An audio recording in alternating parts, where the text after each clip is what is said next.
para que outros possam viver.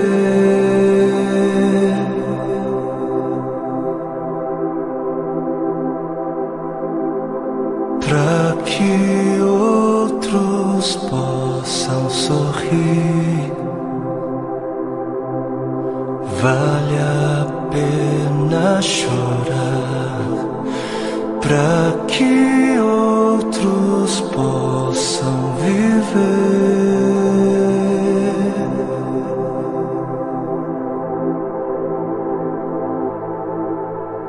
Portanto, visto que temos este ministério pela misericórdia que nos foi dada, não desanimamos. Antes, renunciamos aos procedimentos secretos e vergonhosos, não usamos de engano, nem adulteramos a palavra de Deus. Ao contrário, mediante a clara exposição da verdade, recomendamo-nos à consciência de todos diante de Deus. Pois não pregamos a nós mesmos, mas a Jesus Cristo, o Senhor, e a nós como escravos de vocês por causa de Jesus. De todos os lados somos pressionados, mas não desanimamos. Ficamos perplexos, mas não desesperados. Somos perseguidos, mas não abandonados. Abatidos, mas não destruídos. Trazemos sempre em nosso corpo o morrer de Jesus, para que a vida de Jesus também seja revelada em nós. Pois nós que estamos vivos, somos sempre entregues à morte por amor a Jesus, para que a sua vida também se manifeste em nosso corpo, de modo que em nós atua a morte, mas em vocês a vida.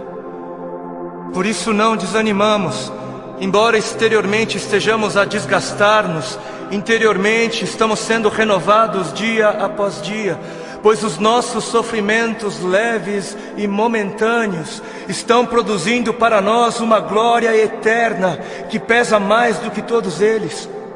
Assim, fixamos os olhos não naquilo que se vê, mas no que não se vê, pois o que se vê é transitório, é passageiro, mas o que não se vê é eterno. Para que outros possam viver, vale a pena morrer.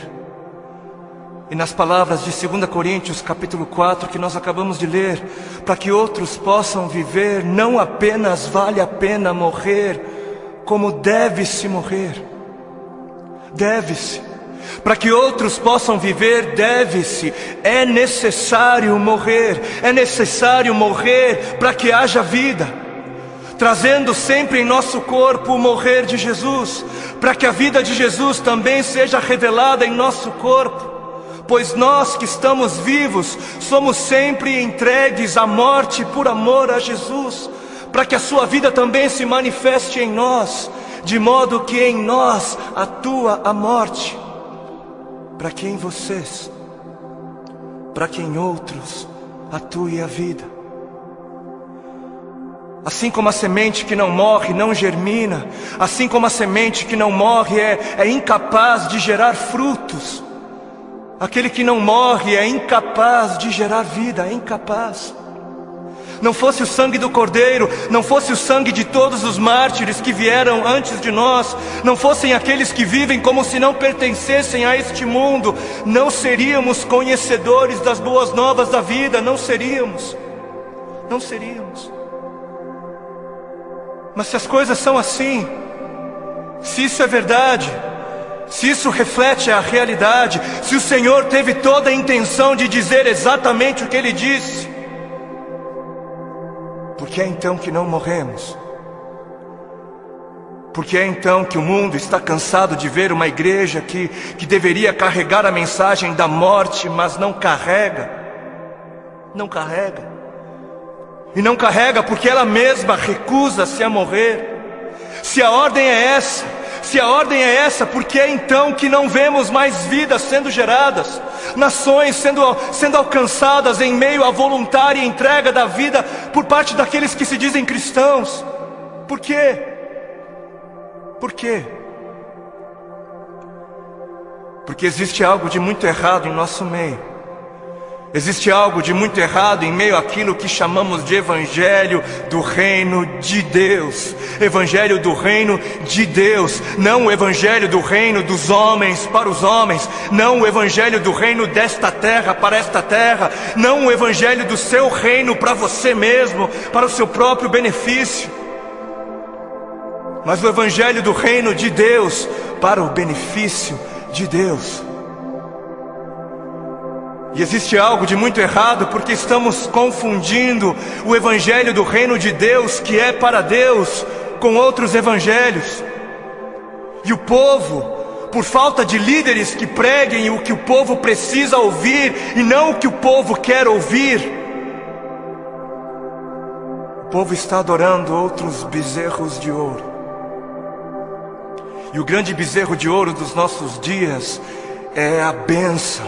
O grande bezerro de ouro dos nossos dias é a vitória, é a conquista, é o bezerro da prosperidade, é a saúde, é o meu bem-estar, é o meu conforto, é a minha necessidade, é o meu reino, é a minha vida. 7 passos para alcançar a bênção aqui, 40 dias de jejum da vitória ali, 12 maneiras para ser próspero um pouco mais adiante, e 318 formas para você fazer com que Deus faça aquilo que você quer que Ele faça. Não importa se Ele queira fazer ou não, porque afinal o modelo de Jesus, não seja feita a minha vontade, mas a sua, serve para Jesus, serve para o Filho de Deus, não serve para mim, não serve para a igreja. Quantos já foram a alguma campanha que dizia: campanha do negue-se a si mesmo, campanha dos 3 passos para morrer, ou a campanha das 7 maneiras de amar ao seu próximo como a si mesmo, campanha de 40 dias de jejum para que eu possa carregar a minha cruz? Não, nunca foi. Por que não? Ora, porque não é isso que é importante. Não é isso. Porque o importante é eu ter o carro do ano. Porque o importante é eu ser abençoado. O importante é eu mostrar o quão abençoado sou. Preciso mostrar. Eu preciso mostrar. Porque afinal de contas, se ando de carro importado, é porque Deus me deu, né? Deus me deu. Porque é muito óbvio que Deus está muito mais preocupado com o meu ego. Eu sou tão espiritual e abençoado que é muito óbvio para mim, e é muito óbvio só para mim, que Deus está mais preocupado em colocar dinheiro nas minhas mãos para que eu possa comprar coisas caras e tolas, do que está preocupado em colocar recursos sob os meus cuidados para que eu possa de alguma maneira aliviar a dor dos aflitos. Porque Deus é tão bom para mim, Deus é tão sábio, Ele é tão misericordioso, que Ele prefere que eu compre para mim o meu 100º par de sapatos. Ele prefere, Ele prefere que eu faça isso mais do que prefere que eu compre algumas marmitas para dar de comer às crianças de rua. Porque o importante é eu encher o meu celeiro até onde der. O importante é o meu reino, é a minha justiça. Eu trabalhei, eu suei. Não foi Deus quem me deu, não foi Deus quem me abençoou, não foi eu quem ganhei. É justo, eu trabalhei, é meu. Porque o importante é eu viver como se não houvesse morte. E Deus que me livre de pensar em morte. Coisa negativa não é de Deus. O importante é eu viver como se não houvesse morte, para que quando a minha hora chegar, eu venha morrer como alguém que nunca quis viver. Porque está escrito na palavra de Deus em Marcos, no capítulo 8 e Mateus 16. Então Jesus começou a ensinar-lhes que era necessário que o Filho do Homem sofresse muitas coisas e fosse rejeitado pelos líderes religiosos, pelos chefes dos sacerdotes e pelos mestres da lei, fosse morto e 3 dias depois ressuscitasse. Ele falou claramente a esse respeito. Então Pedro, chamando-o à parte, começou a repreendê-lo. Vejam como desde o início a igreja se escandalizou com a mensagem da morte.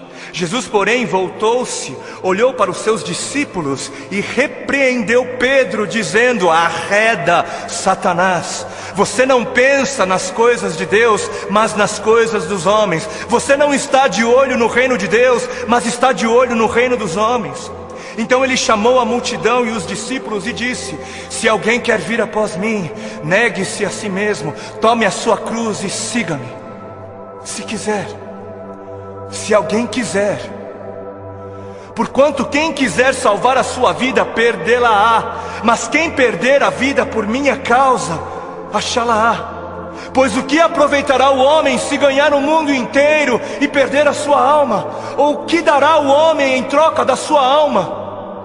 Porque o Filho do Homem, o Filho de Deus, há de vir na glória de seu Pai. Ele há de voltar com os seus anjos, e então retribuirá a cada um conforme as suas obras.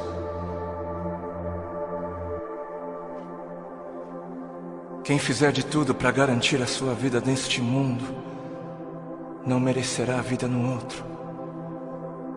E quem fizer de tudo para garantir a sua vida no outro mundo, perderá a sua vida neste. Perderá o controle da sua vida neste mundo. Quem viver de olho nos tesouros deste mundo, receberá somente aquilo que este mundo é capaz de dar. Mas quem viver com os olhos fixos no tesouro eterno, este receberá, este haverá de receber aquilo que a eternidade tem para dar. Entendam algo. Sabem por que existem religiosos fanáticos que se matam, que se suicidam, que dão as suas vidas para serem destruídas? Sabem por quê? Porque eles estão pensando na eternidade, eles estão de olho na eternidade. E sabe por que você se recusa a negar-se a si mesmo e entregar o controle da sua vida a Deus? Porque você está pensando demais nesta vida. E mais, sabem por que é que estes fanáticos acabam dando as suas vidas? Porque eles passaram a vida toda, a vida inteira, ouvindo de seus mestres que morrer é algo valioso. Eles passaram a vida toda ouvindo de seus mestres que morrer é algo bom, é algo nobre, é algo honroso, que morrer gera vida. Gera vida. Mas e a igreja? Mas onde está a igreja? Onde está a voz profética? Onde estão os que pregam a verdade? Onde estão os que pregam morram? Onde estão os mestres de Deus a gritarem morram? Morram, para viver morram, por amor a Cristo morram, por amar a Deus acima de tudo morram. Onde estão? Por que os missionários moravianos se vendiam como escravos para poderem pregar aos escravos? Porque alguém lhes ensinou que esta vida não vale a pena ser vivida se não for vivida para Deus. Alguém lhes havia ensinado que para que outros pudessem viver, valia a pena morrer. Enquanto muitos parecem estar fascinados demais com